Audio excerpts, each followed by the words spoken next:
केदारनाथ से आगे है अमरनाथ और उससे आगे है कैलाश पर्वत। कैलाश पर्वत शिवजी का मुख्य समाधिस्थ होने का स्थान है, तो केदारनाथ विश्राम भवन।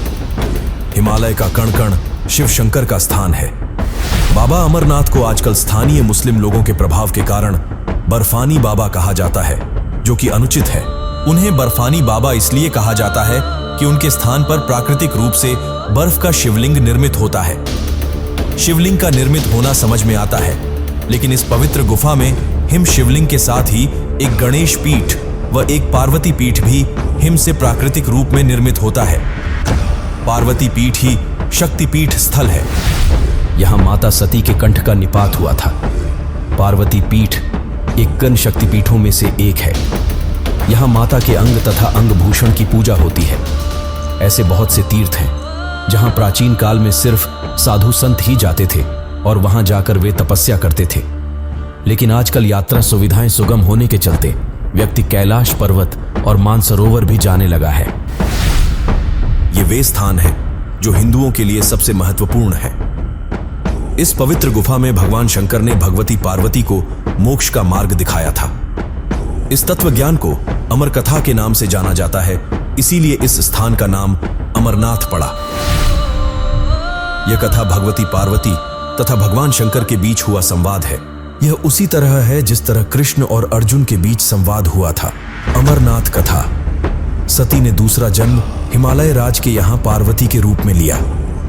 पहले जन्म में वे दक्ष की पुत्री थी तथा दूसरे जन्म में वे दुर्गा बनी। एक बार पार्वती जी से ने शंकर जी से पूछा, मुझे इस बात का बड़ा आश्चर्य है कि आपके गले में नरमुंड माला क्यों है। भगवान शंकर ने बताया, पार्वती, जितनी बार तुम्हारा जन्म हुआ है उतने ही मुंड मैंने धारण किए हैं। पार्वती बोली, मेरा शरीर नाशवान है, मृत्यु को प्राप्त होता है, परंतु आप अमर हैं, इसका कारण बताने का कष्ट करें। मैं भी अजर अमर होना चाहती हूं। भगवान शंकर ने कहा, यह सब अमर कथा के कारण है। यह सुनकर पार्वती जी ने शिवजी से कथा सुनाने का आग्रह किया। बहुत वर्षों तक भगवान शंकर ने इसे टालने का प्रयास किया, लेकिन जब पार्वती की जिज्ञासा बढ़ गई तब उन्हें लगा कि अब कथा सुना देना चाहिए। अब सवाल यह था कि अमर कथा सुनाते वक्त कोई अन्य जीव इस कथा को न सुने, इसीलिए भगवान शंकर 5 तत्वों पृथ्वी, जल, वायु, आकाश और अग्नि का परित्याग करके इन पर्वतमालाओं में पहुंच गए और अमरनाथ गुफा में भगवती पार्वती जी को अमर कथा सुनाने लगे। अमरनाथ गुफा जाते वक्त शिवजी ने इनको त्याग दिया। अमरनाथ गुफा की ओर जाते हुए वे सर्वप्रथम पहलगाम पहुंचे, जहां उन्होंने अपने नंदी बैल का परित्याग किया। तत्पश्चात चंदनवाड़ी में उन्होंने अपनी जटा केशों से चंद्रमा को मुक्त किया। शेषनाग नामक झील पर पहुंचकर उन्होंने अपने गले से सर्पों को भी उतार दिया। प्रिय पुत्र श्री गणेश जी को भी उन्होंने महागुनस पर्वत पर छोड़ देने का निश्चय किया। फिर पंचतरणी पहुंचकर शिवजी ने 5 तत्वों का परित्याग किया। सब कुछ छोड़कर अंत में भगवान शिव ने इस अमरनाथ गुफा में प्रवेश किया और पार्वती जी को अमर कथा सुनाने लगे। जब शिवजी कथा सुना रहे थे तब एक घटना घटी। जब भगवान शंकर इस अमृत ज्ञान को भगवती पार्वती को सुना रहे थे तो वहां एक शुक, हरा कठफोड़वा या हरी कंठी वाला तोता का बच्चा भी यह ज्ञान सुन रहा था। पार्वती कथा सुनने के बीच बीच में हुंकारा भरती थी। पार्वती जी को कथा सुनते सुनते नींद आ गई और उनकी जगह पर वहां बैठे एक शुक ने हुंकारी भरना प्रारंभ कर दिया। जब भगवान शिव को यह बात झात हुई तब वे शुक को मारने के लिए दौड़े और उसके पीछे अपना त्रिशूल छोड़ा। शुक जान बचाने के लिए तीनों लोकों में भागता रहा। भागते भागते वह व्यास जी के आश्रम में आया और सूक्ष्म रूप बनाकर उनकी पत्नी वटिका के मुख में घुस गया। वह उनके गर्भ में रह गया। ऐसा कहा जाता है कि ये 12 वर्ष तक गर्भ के बाहर ही नहीं निकले। जब भगवान श्री कृष्ण ने स्वयं आकर इन्हें आश्वासन दिया कि बाहर निकलने पर तुम्हारे ऊपर माया का प्रभाव नहीं पड़ेगा, तभी ये गर्भ से बाहर निकले और व्यास जी के पुत्र कहलाए। गर्भ में ही इन्हें वेद, उपनिषद, दर्शन और पुराण आदि का सम्यक ज्ञान हो गया था। जन्मते ही श्री कृष्ण और अपने माता पिता को प्रणाम करके इन्होंने तपस्या के लिए जंगल की राह ली। यही जगत में शुकदेव मुनि के नाम से प्रसिद्ध हुए। ये दोनों कबूतर भी अमर हो गए। पवित्र युगल कबूतर। श्री अमरनाथ की यात्रा के साथ ही कबूतरों की कथा भी जुड़ी हुई है। इस कथा के अनुसार एक समय महादेव संध्या के समय नृत्य कर रहे थे कि भगवान शिव के गण आपस में ईर्ष्या के कारण कुरु कुरु शब्द करने लगे। महादेव ने उनको श्राप दे दिया कि तुम दीर्घ काल तक यह शब्द कुरु कुरु करते रहो।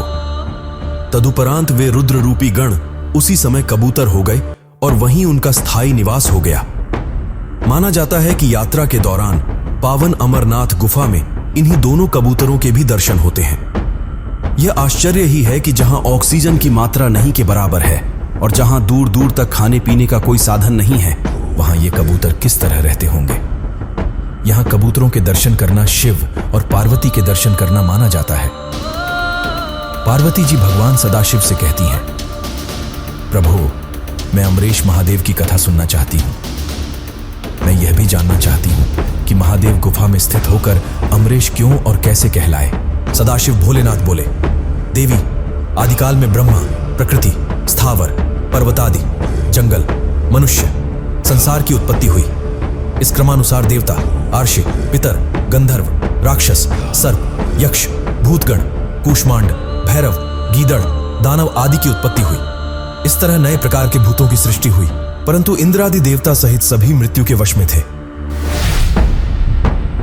इसके बाद भगवान भोलेनाथ ने कहा कि मृत्यु से भयभीत देवता उनके पास आए। सभी देवताओं ने उनकी स्तुति की और कहा कि हमें मृत्यु बाधा करती है, आप कोई ऐसा उपाय बतलाएं जिससे मृत्यु हमें बाधा न करे। मैं आप लोगों की मृत्यु के भय से रक्षा करूंगा। कहते हुए सदाशिव ने अपने सिर पर से चंद्रमा की कला को उतार कर निचोड़ा और देवगणों से बोले, यह आप लोगों के मृत्यु रोग की औषधि है।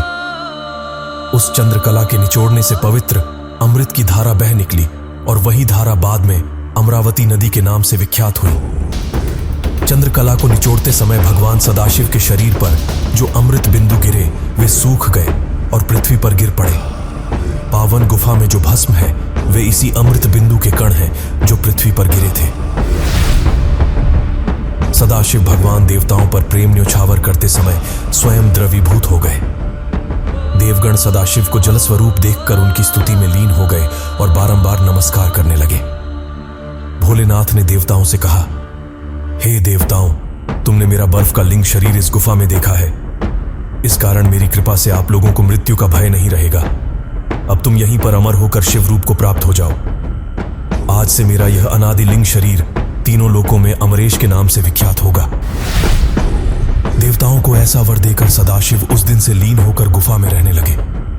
भगवान सदाशिव ने अमृत रूप सोमकला को धारण कर देवताओं की मृत्यु का नाश किया। तभी से उनका नाम अमरेश्वर प्रसिद्ध हुआ।